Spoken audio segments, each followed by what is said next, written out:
नमस्कार।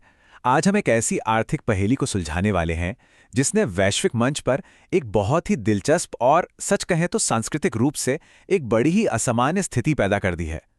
देखिए, भारत में सोना सिर्फ एक पीली धातु तो है नहीं, ये हमारी एक बहुत गहरी भावना है।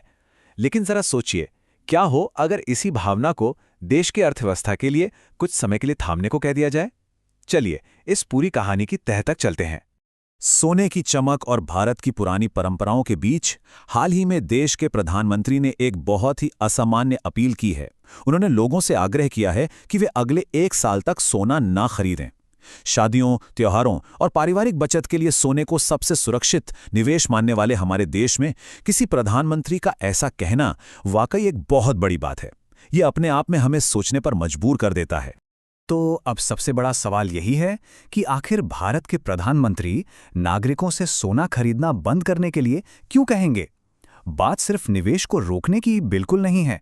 सच तो ये है कि हमारे रोजमर्रा के छोटे छोटे उपभोक्ता विकल्पों के ठीक नीचे एक बहुत बड़ा माइक्रो इकोनॉमिक इंजन काम कर रहा है। आज हम इसी रहस्य को डेटा के जरिए डिकोड करेंगे। आइए इस अपील के सटीक शब्दों पर एक नजर डालते हैं। प्रधानमंत्री ने कहा है कि सोने की खरीदारी एक ऐसा क्षेत्र है जहां विदेशी मुद्रा का बड़े पैमाने पर उपयोग होता है।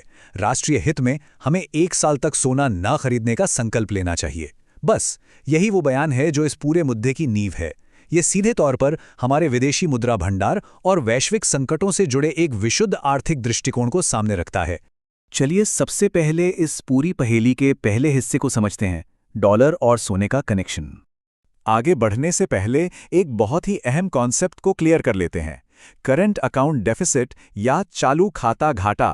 एकदम आसान भाषा में समझें तो ये देश के अंदर आने वाली विदेशी मुद्रा और देश से बाहर जाने वाले पैसों के बीच का अंतर है।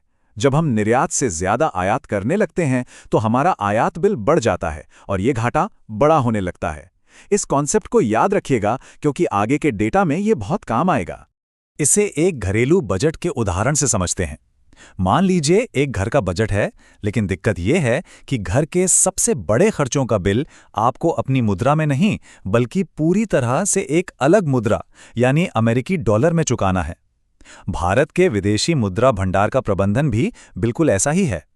हम जो भी सोना या कच्चा तेल बाहर से मंगवाते हैं उसका पेमेंट हमें डॉलर में ही करना पड़ता है। अब जरा इस डेटा को देखिए। वित्तीय वर्ष 26 के अनुमानों के मुताबिक भारत के टॉप 4 इंपोर्ट्स में कच्चा तेल 134.7 बिलियन डॉलर के साथ नंबर 1 पर है। लेकिन चौंकाने वाली बात है नंबर 2 सोना, जिस पर हम 72 बिलियन डॉलर खर्च कर रहे हैं।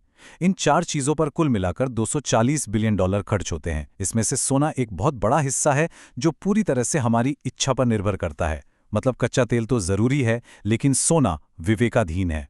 और यहां आता है सबसे चौंकाने वाला आंकड़ा, 9.29%, करीब 10%। सोचिए, भारत बाहर से जो कुछ भी आयात करता है उसमें से लगभग 10वां हिस्सा सिर्फ एक अकेली वस्तु ले रही है, और वो है सोना। यही वजह है कि जब भी डॉलर बचाने की बात आती है तो सोने का आयात सबसे पहले रडार पर आ जाता है। तो अब आते हैं दूसरे हिस्से पर। चलिए देखते हैं कि पर्दे के पीछे इसका गणित कैसे काम करता है। ये स्लाइड बहुत ही दिलचस्प है। यहां हम देखेंगे कि अंतर्राष्ट्रीय बाजार में सोने का भाव स्थिर रहने पर भी हमें ज्यादा पैसे क्यों चुकाने पड़ते हैं। मान लीजिए सोने की कीमत $4,600 प्रति आउंस है। अगर $1 80 रुपए का है तो हमें चुकाने होंगे 3,68,000 रुपए। लेकिन अगर रुपया कमजोर होकर 95 रुपए प्रति डॉलर हो जाए तो उसी सोने के लिए हमें 4,37,000 रुपए देने पड़ेंगे। साफ है, मजबूत डॉलर न सिर्फ आम खरीदार की जेब ढीली करता है बल्कि देश का इंपोर्ट बिल भी आसमान पर पहुंचा देता है। इस गणित का देश के आयात बिल और विदेशी मुद्रा भंडार पर सीधा क्या असर पड़ता है, चलिए इसे तीसरे हिस्से में समझते हैं। 72 बिलियन डॉलर। जी हां, बिल्कुल सही सुना आपने। वित्तीय वर्ष 26 में भारत का सोना आयात करने का खर्च इसी चौंका देने वाले आंकड़े के आसपास है। ये पिछले साल के मुकाबले पूरे 24% की छलांग है। अब जाहिर सी बात है, जब इंपोर्ट इतनी तेजी से बढ़ेगा तो हमारी तिजोरी में रखा विदेशी मुद्रा भंडार भी उसी तेजी से खाली होगा। और इसी का नतीजा हमें इस चार्ट में दिखता है। IMF का अनुमान है कि 2026 तक भारत का चालू खाता घाटा 84.5 बिलियन डॉलर तक पहुंच सकता है। ये देश की कुल GDP का लगभग 2% है।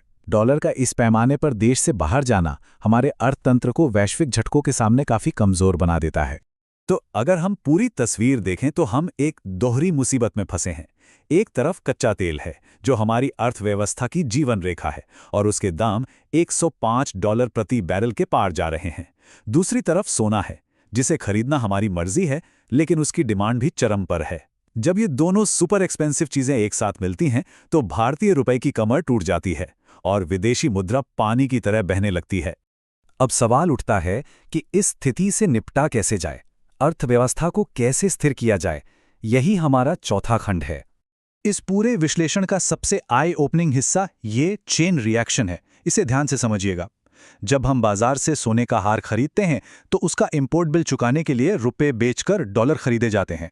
डॉलर की डिमांड बढ़ती है तो हमारा रुपया कमजोर होता है और उसी कमजोर रुपए से जब देश बाहर से जरूरी कच्चा तेल खरीदता है तो देश में पेट्रोल और डीजल महंगा हो जाता है ना कमाल की बात।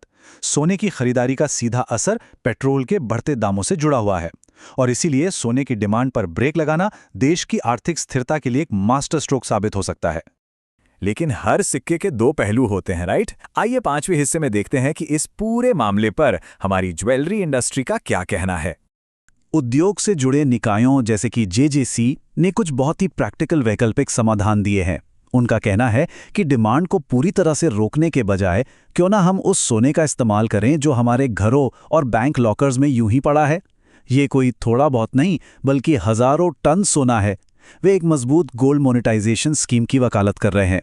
उनका तर्क है कि इससे 50 लाख कारीगरों की रोजी रोटी भी बच जाएगी और हमें बाहर से नया सोना आयात भी नहीं करना पड़ेगा।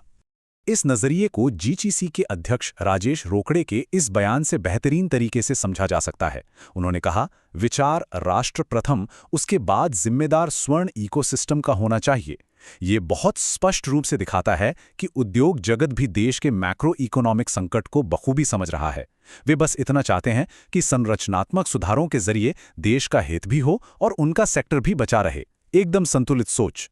तो दोस्तों, इस पूरी चर्चा के बाद हम एक बहुत ही बड़े और विचारोत्तेजक सवाल पर आकर खड़े होते हैं। क्या डिजिटल गोल्ड ईटीएफ या म्यूचुअल फंड्स इस आर्थिक पहेली का अल्टीमेट सॉल्यूशन बन सकते हैं? क्या हम सोने के प्रति अपने इस गहरे लगाव को ऐसे वित्तीय उपकरणों से शांत कर सकते हैं जिनमें असली सोने को हमारी सीमा पार करके आना ही ना पड़े? ये एक ऐसा सवाल है जिसका जवाब ही ये तय करेगा कि भविष्य में हम अपनी सांस्कृतिक परंपराओं और आर्थिक मजबूती के बीच कैसे संतुलन बनाते हैं। इस पर जरूर विचार कीजिएगा। हमारे साथ इस विश्लेषण में जुड़ने के लिए आपका बहुत बहुत धन्यवाद।